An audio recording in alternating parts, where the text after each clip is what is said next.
Between my two print-on-demand shops in the month of March, I brought in $15,941.17 in operating profit. And in this video, I'm going to show you the exact breakdown of the revenue, the net sales, the difference between the two, as well as the expenses for both shops. I also want to share a few ideas and areas that I recommend you focus on if you are still in the growing phase of your own print-on-demand businesses. To walk through the numbers, I'm going to be showing you what the numbers look like on Etsy, and then I'm also going to be showing you what the numbers look like on a tool called Profit Tree. I like to include Profit Tree in all of my profit income breakdowns for my print-on-demand businesses because it is a Etsy print-on-demand profit tracking tool that specifically integrates with Etsy, with Printify, as well as Printful, and it is really the simplest way to get an idea of your net profit or your operating profit at a glance. No manual tracking, no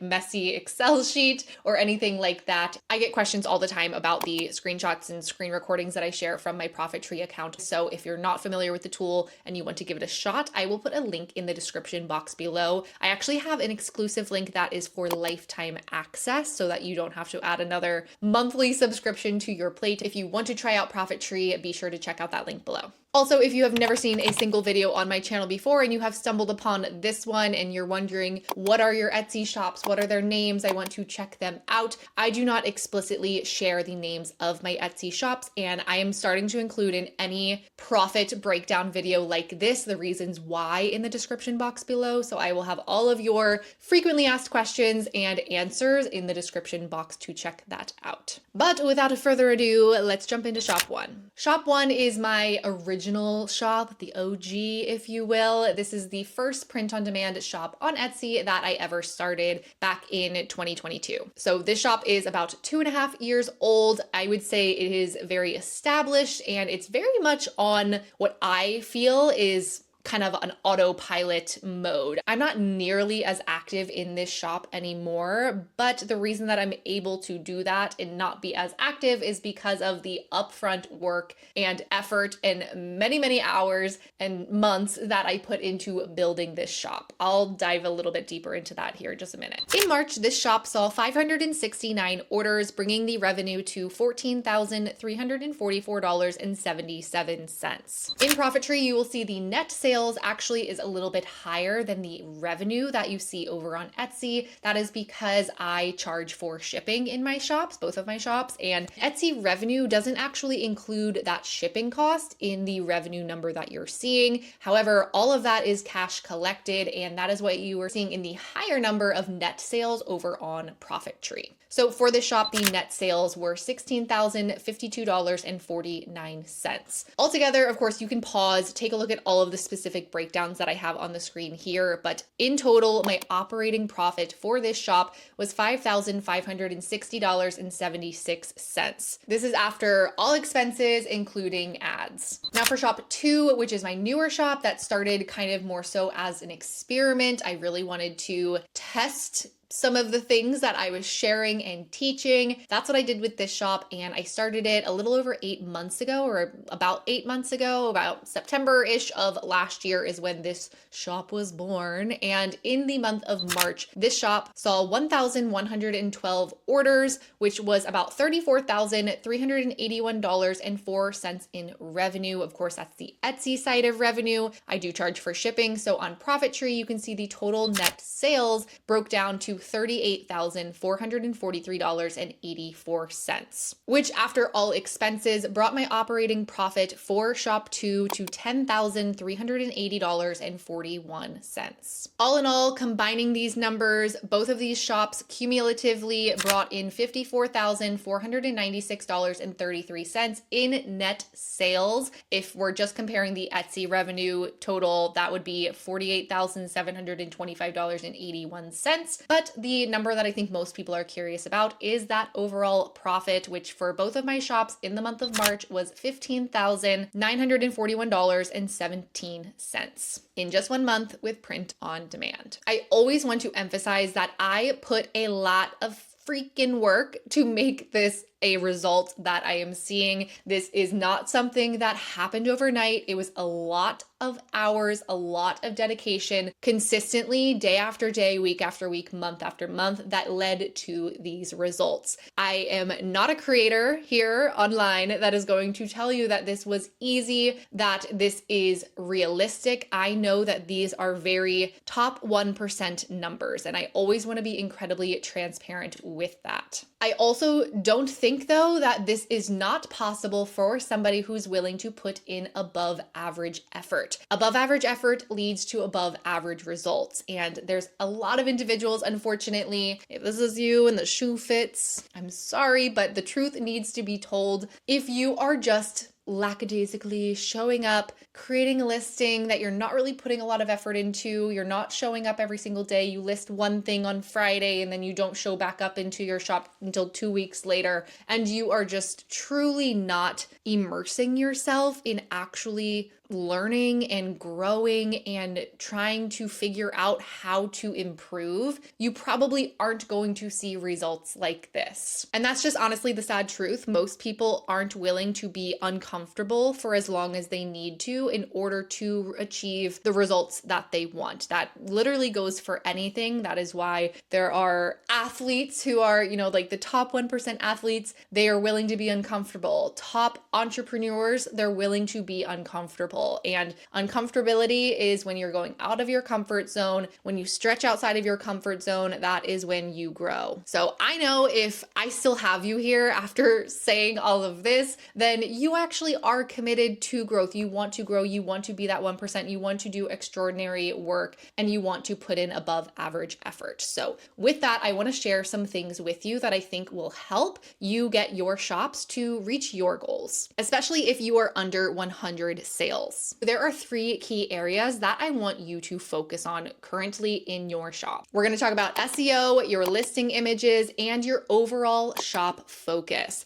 These are the 3 foundational things that you need to lock in on in order to grow and reach that 100 sale mark, which, yes, is absolutely the hardest milestone to reach when you are new on Etsy. When it comes to SEO, I know that many sellers are looking for the unicorn keyword, the perfect keyword that is the high search volume, the low competition. That is the hunt that I think most of us begin when we are learning about SEO and learning about what types of keywords we should be targeting. But I have a little bit of a truth for you here. That unicorn keyword is only a third of the equation. What really matters is the combination of keywords that you are using together. So yes, you do want to have that unicorn keyword. That is something that is going to help the direction of what you are creating. So say, for example, you find your unicorn keyword and say it is for a speech language pathologist sweatshirt. I'm saying that because I'm pretty sure that that's a pretty good keyword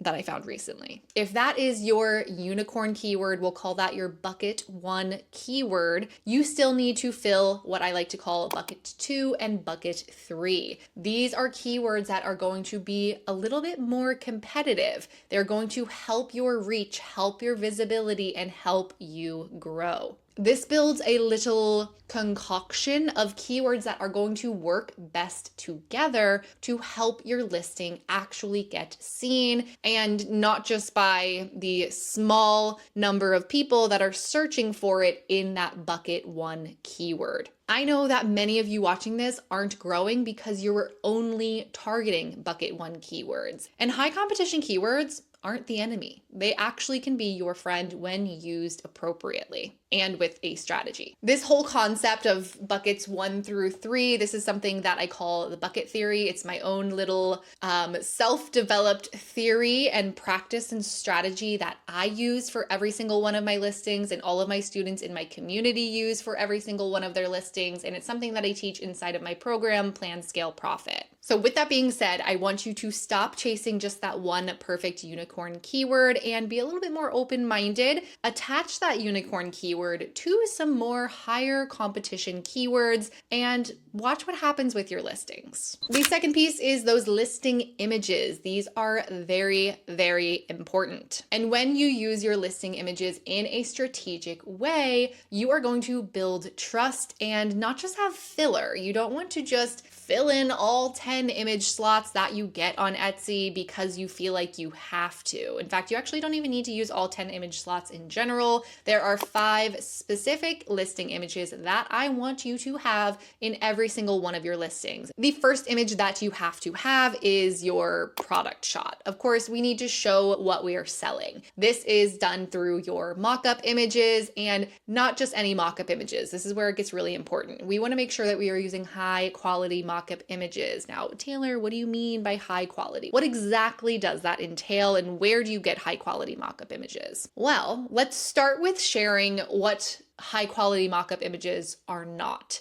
They are not images that look like this. These are images that are very much AI generated. They look fake. They lack trust because of how fake they look, and they just simply do not convert. There are tons of people selling bundles of these mock-ups, and I really want to discourage you from using them. In my experience, they just do not convert. And I'm going to toot my horn here for a second. If there's one thing I know how to do, it's build a good conversion rate. Both of my shops have over 3 and 4% conversion rates, and I've seen conversion rates as high as 5%, and it is truly attributed to listing images, specifically your product shot, your mock-up images. Another thing that high quality mock-ups are not is the stock mock-up photos that your print provider is giving you essentially with your product. They are not really well styled. If it's like an apparel product, it's just somebody kind of standing there. The shirt makes them look frumpy. It's just not a good look. And when you're selling something, you're selling a feeling, you're selling an emotion, you're selling something that makes people want to feel a certain way. Think about it like this: when you go into a store, and this is kind of specific to apparel, but when you go into any apparel store, when you first walk in, you see mannequins, and those mannequins are beautifully styled. They have a couple pieces on,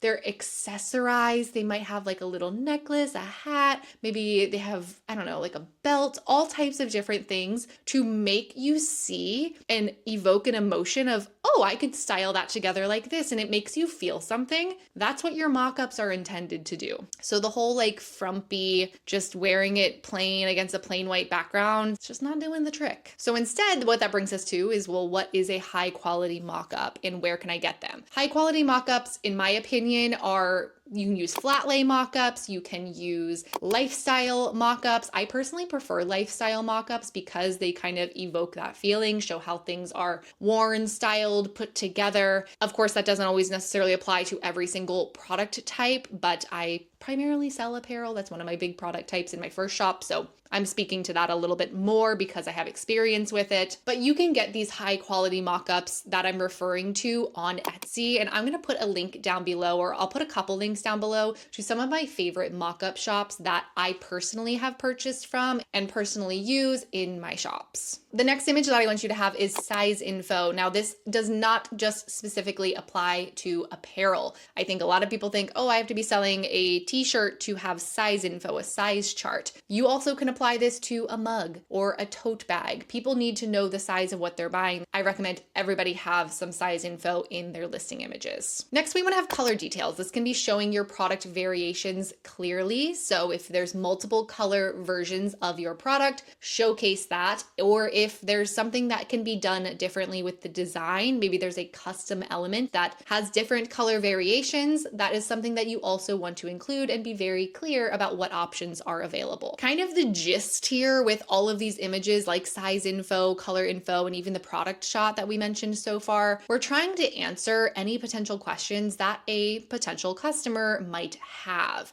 because confusion leads people to click away. If people are confused, they are not going to convert. They are not going to buy the product. Instead, we want to make sure that they have everything that they need so that they feel comfortable getting out their credit card. And all of these images so far do just that. Now, the last two images that you want to have are some product highlights and social proof.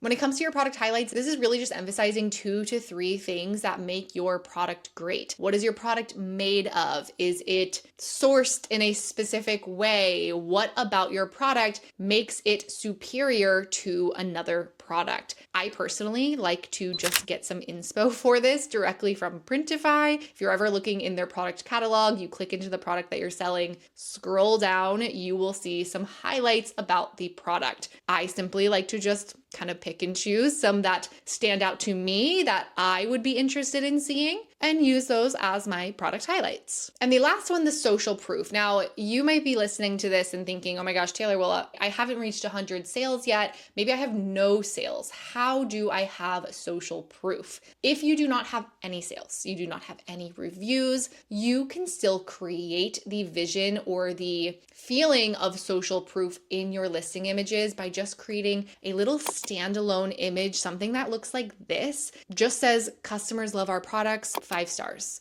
This is something that is going to give that feeling of social proof. And then when you start to get reviews, when you start to get sales, you want to reach out to get those reviews from your customers. And then you can start using those reviews in this image. It can look then something like this. Overall, the key here with all of these images is having intention behind them. We don't want something that just creates noise within our listing. We want to make sure that every image that we are adding is helping to convert the customer. Now, the third thing that I want to touch on is your shop focus. This is a big one. I've saved the best for last. If you are under 100 sales, you are in what I like to call the plan phase, and your focus needs to be tight. A lot of new sellers think that the goal is to offer tons of things, tons of different products, tons of different niches, because that is how you are going to appeal to a bigger and broader amount of people. But on Etsy, that is not actually the most efficient way to grow. You do not need a wider net, you need a sharper hook. Do you like my fishing analogy? If you are in the plan phase under 100 sales, I recommend focusing on one product type. Once you reach 100 sales, if you want to venture into new product types, by all means, go ahead. But for those first 100 sales, I want you to focus on one product type to get your first 100 sales. This is going to allow you to gather consistent data, improve your design quality, and refine your SEO around really a single format that's going to help you understand the bucket theory and how to actually grow your listings and your sales. Again, I want to emphasize that you don't have to stick to that one product type forever. 100 sales, while it feels really daunting, it's actually very small in comparison to the larger goal that I know many of you watching this have. I promise you that narrowing in right now while you are under 100 sales will help you move faster, more efficiently, and actually help you reach the milestones that you're looking for as you're growing your business. Precision leads to progress. I hope this breakdown not only gave you some inspiration by seeing what's possible with print on demand, but also some clarity in some areas that you can leave this video and hopefully focus on in your shop. Also, if you made it to this point in the video, I kind of want to run an idea by you and I want to hear your thoughts in the comments down below. I get a lot of questions about when I'm sharing the metrics for my shops, when individuals are seeing the cost of goods, they're wondering, okay, how do you pay for that? How do you have the funds, especially when you're first starting, how do you have the funds to pay for those cost of goods? And I kind of want to make an entire video about the financial prep for print on demand, because when I first started, I used to be a single mom. I'm now married. God bless my husband. He's the most beautiful, incredible human in the entire world. But I used to be a single mom. I used to live paycheck to paycheck. I've been in the trenches. And when I first started my print on demand business, I wouldn't say that I was as low as I've been in my entire life, but I still wasn't completely there yet. I still was tackling debt, still was building my financial stability. And so I did not have funds. I did not have thousands of dollars to front for product. So I want to talk more about that and what to do, how to prepare essentially, and what I did in, I think it really could be an entire video. So if that's something that you're interested in and you would watch something like that, let me know. Sometimes I think maybe this is just like a little bit of a limiting belief, but I just think that sometimes people think that that stuff is so boring. But if you're interested in it, let me know. And also, if you're not interested in it, just let me know. You're not going to hurt my feelings. I just want to make sure that I'm actually creating videos that you want to see and are going to get value from. So let me know either way. But anyways, if you are ever interested in joining my community, the POD Connection, I'd love to have you. I'd love to connect with you. As always, there's a link to join in the description box below. All community members get access to my full program, Plan, Scale, Profit, which dives deeper into pretty much everything that we talked about in today's video. Plus, members also get access to my monthly trend reports, extra bonus resources, videos, truly everything that you could need. It's kind of like the all-in-one print-on-demand hub, and I would love to see you in there. If you found this video helpful, be sure to give it a thumbs up, and if you're not already subscribed, be sure to boop the subscribe button down below. As always, I hope that you are having a wonderful morning, afternoon, evening, wherever you are in the world, and I will see you in the next one. Oh my gosh. Oof. Okay, this outro is not the same because my leg is asleep. I'll see you in the next one. Bye.